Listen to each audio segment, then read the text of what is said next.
Atenção, partida para o último pare do programa. Energia Craft e Botê vão brigando, avança a QB.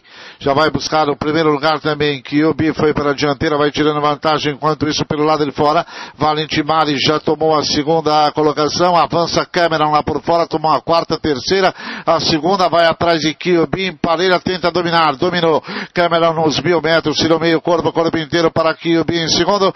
Enquanto há uma briga lá pela terceira colocação também. Vai avançando jurisdição, tomou a quarta, terceira e já briga e toma o segundo de QB. Valentim Mares corre em quarto, Energia Craft corre em quinto, Botei em sexto, na sétima colocação Excepcionale. As seis competidoras, enquanto Established melhora bem aberta, já vão abordando o tiro direto e a ponta de Cameron com jurisdição em segundo. Established vai tentar o terceiro com QB. Energia Craft contornam a última curva e entram pela reta final e Cameron por dentro é a ponteira, jurisdição pelo lado de fora, enquanto que o QB vai reagindo por dentro. Cameron em jurisdição carrega por fora, já vai dominando a carreira. Established apanha e rende pelo lado de fora, vai se juntar na briga pelo primeiro lugar. Established carrega pelo lado de fora, concordar também mais aberta. Established dominou a jurisdição. Established na ponteira, jurisdição segundo. Established, jurisdição, concordata Excepcionale, cruzam a faixa final.